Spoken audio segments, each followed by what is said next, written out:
The quality that you have is important. As entrepreneurs, people are watching everything we do. All these little things that you do, you buy quality products, take care of yourself. It all fits into the same thing. It's your image you're giving to the world. They're going to take that image and make a decision on you based on the little things that you've done. Hello, my friend, and welcome to this Business Monday episode of A Call to Leadership. Well, there's a topic we're going to discuss today that hits very close to home for me. It's fiscal conservatism, which can be cleverly disguised for really just being cheap. And we're on the show today talking about the relationship between true quality and the entrepreneur's journey in maximizing its benefit, not minimizing the usage of capital when we truly need high quality output. I've got Sam and Travis back on the show. They're going to challenge me. We're going to have some fun, but we're going to come out and emerge with a new understanding, a better understanding of how to maximize the value of every input we have in our business. Can't wait for you to listen in. I'm Dr. Nate Salah, and this is A Call to Leadership. Well, he probably would have said quit spending money at Five Below. Have you ever shopped at Five Below? I have. It's not a bad place. It's not a bad place. It's a great place to take kids and let them fill up their basket. Right. So we do that a lot. Like that's like a thing with our kids where if they've had a good week, we'll be like, okay, we'll go to Five Below. And like they fill up one of those little baskets and maybe it's $30. You know what I mean? But they have like 30 things. And so they get super excited about being able to just grab anything they want and throw it in their little basket and then they check out. And so it's good for them. Yeah, it's like the next level up from the dollar store, right? Yeah. I think it's $1.25. Yeah, now. That's not even a dollar store anymore. So Dollar Tree is no longer Dollar Tree. So my kids are way more expensive than your kids, apparently. So I was at Five Below not too long ago and I was buying just some stuff for the office. Can't remember what it was. And my headphones had gone out. And I saw some headphones there and I was like, oh, I'll just grab these, right? And I don't think, is everything at Five Below? I think there's some stuff that's over $5 too. So I want to say these were $10. Couldn't you phone a friend at that point? Didn't you have phone a friend option? Phone a cousin? A cousin. Radiation but it says To Boom on there. So I was like, oh man, To Boom. And actually, I thought you had held these, but I mean, they look. They do not. Oh, come on, man. Because you're not an Apple guy, bro. They're white. Yeah, they are white. They're white. They're white. I'll give you that. White. No, they're in a similar case. So smooth power. Yeah. So I got on the phone with you, and I was like, "Hey, man, you did, can you hear me?" You're like, "You sound muffled." I didn't even want to tell you. I was so embarrassed, as you should be. And it was, I don't know. I was just, perhaps it's the optimist in me because I am a consummate optimist. I'm like, there's a possibility. How much were they? $10. $10. And I was like, how bad could they be? Right? So how bad are they? They are horrible.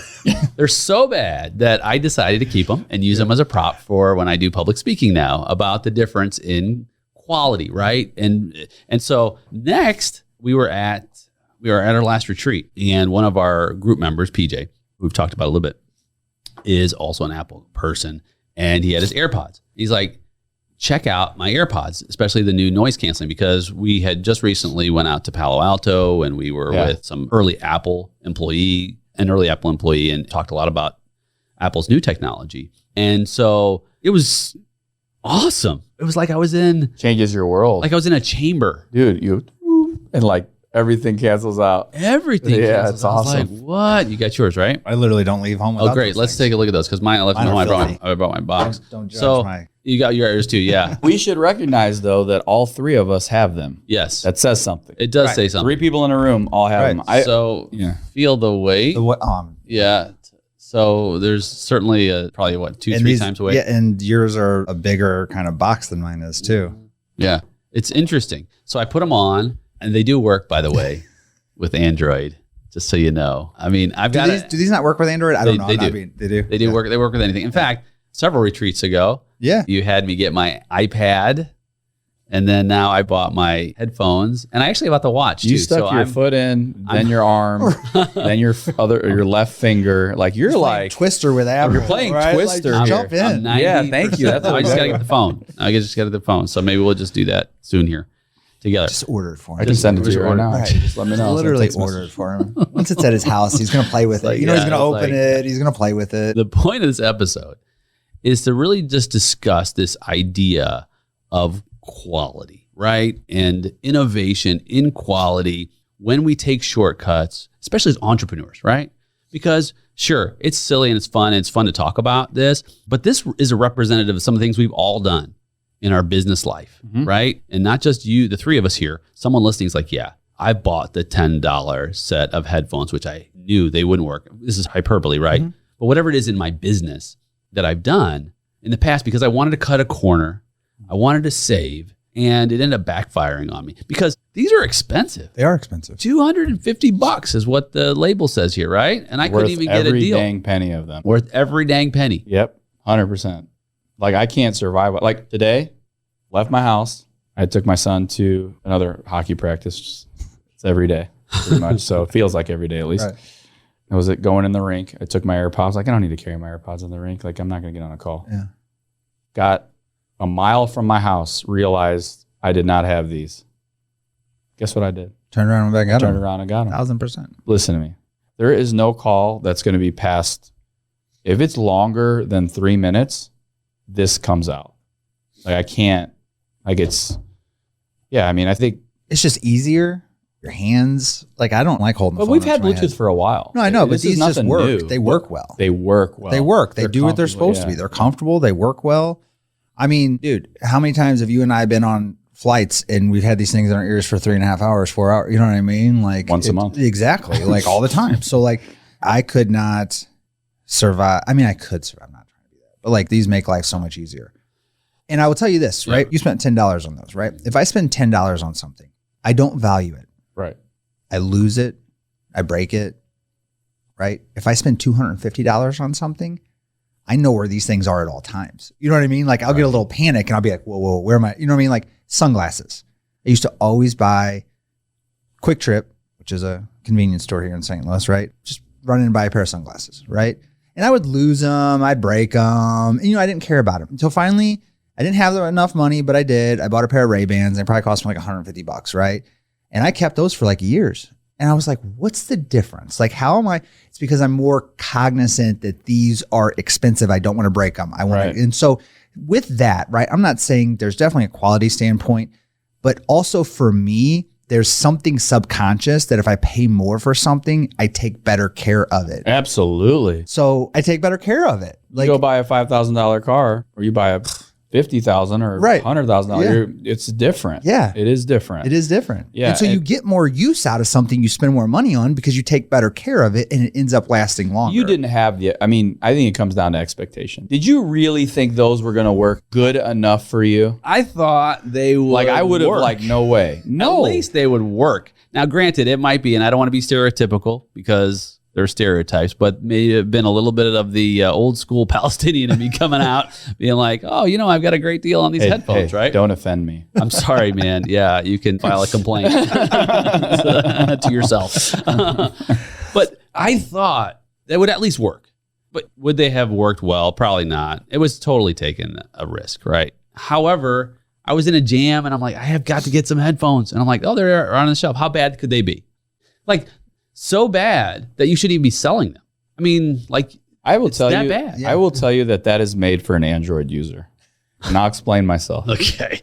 To boom. No Apple user that has a MacBook, iPad, iPhone looks at that as a acceptable replacement for anything we own. And you know what? Call it what it is. Apple used to be like the uppity brand, right? It's not like that no more. Everybody has an iPhone. Yeah. Everybody has AirPods. Right. That's kind of gone away, right? But an Apple user like myself, who's very loyal, brand loyal to Apple. That's offensive, isn't it? It's offensive. And if you don't have an iPhone next time I see you, I might have to walk off this podcast until he has a new one. Accountability. Right. We just had an episode on accountability. Because if you have a green bubble when I text you next, it does frustrate me. We have to text on WhatsApp for him. Why?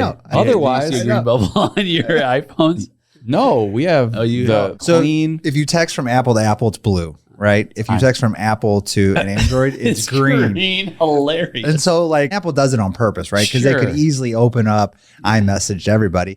This is probably one of the most prejudiced things I'm going to ever say. If I text somebody new, you put their phone number in and it pops up green, you think I immediately am judging that person. 100%. I'm immediately judging that person. Seriously? Yeah. Like, you know, it's somebody in business. So, you know, like they have enough money to be able to buy an Apple phone because everybody has it. You know what I mean? And I'll be like, seriously? Like that's what I think in my head, like seriously? You might have like a Hawaii or like an Asus phone that's like running Android or like some Chinese phone, no offense. But like at the end of the day, like it says something like realistically, so we have like group text. So that's why I moved you to WhatsApp, by the way, if you didn't know. There's a reason why. I moved you to WhatsApp because group texting with Android phones will not allow iMessage, nor will the data be like if you send movies or pictures, it's messed up. And it's not encrypted either. Yeah. It is a little bit of an irony, especially, and for anyone listening, we have a leadership mastermind group, and there are about a dozen members in this group. And everyone in the group,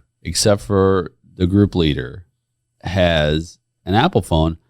The irony of this too is that the group leader, you have to guess who this person is, wrote part of his dissertation on Steve Jobs and has an intimate knowledge of everything Apple, yet I still don't have an Apple iPhone. This is true. Have you ever had an iPhone? Yeah, I had initially. I thought you used to, yeah. Yeah, when it first came out, I was all about it. And something happened along the way where I don't know what it was, but I don't remember. Something happened. And maybe it's repressive memory where, bro, I'm getting one. All right? No, by the next episode, order it. Just order it. I'll handle this after. All right, but it's good because I'm glad you brought that up about a psychological focus when you've assimilated to high quality, right? Because you've assimilated to high quality is what you're saying. And because of that assimilation, any imposter to high quality is automatically rejected. Mm-hmm. I think that's important to have the conversation around that. And here's what we're talking about quality. We're not talking about it from necessarily the pretentious part of it. We're talking about from the practical application and usage of it, because higher quality gets you better results, right? Period. Whether it's technology, whether it's people, whether it's facilities, right? And we've all skimped. When I buy shoes, right? I buy shoes that are higher quality. They're going to last me longer. When I buy, like you said, my glasses, different things in my life that I need, my car, right? Now, there are some things I will buy at a lower cost. I don't need a high quality experience, right? But the overwhelming majority, I found that it pays for itself and it pays dividends. 1,000%. Yeah, it does. You get what you pay for. And you know what's funny is Apple has made such impact on our view of quality, and it's separated itself from Samsung and LG and every other Motorola, every other manufacturer, right? So now you have a perception that the iPhone has better parts, better quality, and it has a better image. Let's just say, like you just said, as an Apple user, if someone doesn't have an iPhone, you question you don't know who you're talking to. Right. You know what I mean? So I see a green bubble, it's difficult for me to text back. Sorry, Ruben. Right. Ruben, our counterpart on this call, he's an Android user. Well, and I think it actually can cost more. It can cost more when you start there because look, you already spent $5 more than I spent on my AirPods. Agreed. And I had to go back and buy more. Right. So there's $10 out of my pocket plus the time loss. Yep. But not only that, I mean, even the show. Initially, I bought, these are not our original microphones. Our original microphones were $200 microphones, right? Yeah. And then I was like, man, I need better microphones because it doesn't sound that great. So I went and bought $300 microphones. I'm like, still not good enough, right? So then I ended up, I don't know what these were, like $400 or $500, right? And now these are the same ones that a lot of like the highly popular podcasters use. And I understand why, because the sound quality is professional, right? And it's so clear. And it's not just in all the other equipment for the show, the cameras. I started out with other cameras. And I'm like, no, I need the $1,000 camera so we have better quality in our picture, right? All of this creates what? A better experience for all the stakeholders. So us in business, right? That is the thrust. The thrust is, what is the experience I'm creating for all my stakeholders? Think about your employees. Am I skimping on their needs, on their supplies, right? Am I going out and buying the cheap stuff that's not going to last them long, or that's going to cause them to have to work harder? Right. That's going to end up costing you more, by the way, in labor and frustration and possibly turnover and productivity. Yeah. I think that usually, now I will say, right, I don't buy things based on brands. You know what I mean? Like, I'm not saying like go out and buy a $500 t-shirt because it's got some name on it. Or a Rolex. Well, Rolex is quality. You actually will make money off that. It's an investment. But you are right. The quality that you have, it's important. And again, like as entrepreneurs, people are watching everything we do. So yes, you can sign a contract with a 25-cent Bic, right? Or you can go spend $50 on a nice pen and people sign a contract with that. it's something they remember, right? It's these little small things. It's impactful. It's these little small things. You're not going to win a war by a nuclear bomb, right? Like you're going to win a war one little small victory at a time. And all these little things that you do, you buy quality products, take care of yourself, right? It all fits into the same thing. It's your image that you're giving to the world. And they're going to take that image and make a decision on you based on the little things that you've done. Absolutely. In fact, this reminds me of when we were doing Clearwire years and years ago, and I sent you to Vegas for some meetings. You remember that? He's always send me to Vegas. Yeah. And I was in charge of the finances. So I booked him what I thought was a reasonable establishment. Oh, was it Circus Circus? That was the last time you booked my travel. So we talked about this story with Ruben. Yeah. 3 weeks ago when we were out in Vegas, we stayed at a hotel that was next to Circus Circus. And I, like our room, we had nice rooms high up. And I said, what is that place like behind Circus Circus? It looked like it was a motel, right? I mean, but it looked like something you would see like Law and Order when they were like coming in to like break up some like sex ring or something. And I was like, who stays there? And Sam goes, you know who stays there? Nate put me up there so many years ago. And I was like, no way. He picked that place? Like how? He's like, he said it looked fine online when he was looking at it. It was like 89. I was like, what? It was bad scary. That Ruben, who's pretty frugal too. And you just met Ruben, right? Like met him. Yeah. Drives me up to this place. There's working people outside from multiple industries. Let's just say that I can't talk about here. Some entrepreneurs. Multiple. Who knows? They're CEOs. Gig economy. Yeah. And I was already out. And Ruben's like, you're not sleeping here. I'm like, I'm not. So, yeah, Ruben's like, you just stay with me. I'm like, no. I'm like, I walked into the hotel in front of it, which was Circus Circus. Well, first and last time I've stayed at any one of their hotels, by the way, which is an upgrade from what I seen, right? There wasn't transactions outside, so it was much better. But like I said, you get what you pay for. I've always been a get what you pay for guy, probably more excessively than most. I'm not afraid to pay for quality or pay for something better. Some of us like deals. Some of us were the deal searchers.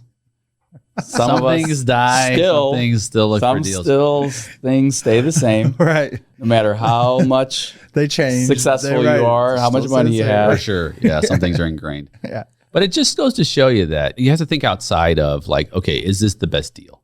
Right. Mm-hmm. Because that's where I was at the time. It's like, oh, this is the best deal. It looks decent. Right. Yeah. But clearly the environment, it was just not acceptable. Right. You didn't Google Earth it. Right. I didn't Google Earth it. But it happens, right? One time I wanted to save on a car rental. And I rented the economy car and I got the car and it literally was I didn't even think you could still do this, not have roll up windows that were automatic. They were the actual roll and the locks were the pull lock. I'm like, I didn't even know their car still had these things. And so my wife, who sometimes ribs me about this kind of stuff, I'm at the toll booth and she's video recording it. She's like, yeah, as you roll down this window to do all this stuff. And it's like, it was only like another $8 a day to go up. I'm like, it should be okay. Now, this is many years ago. You've came far. You've definitely came far. I appreciate that. Far. But I've learned that, man, you've got to like sometimes take the blinders off of this incessant drive to reduce cost. Yeah. Yeah. Yeah. I think the word because it's at your peril. It is. At times. Oh, yeah. It's word for it's cheap. Okay. That's the definition we're describing for those of you out there who fall into this Don't be category. cheap. That could be the title for this episode. Don't be cheap. So here's the thing, right? There is a point in your life where you should be, right?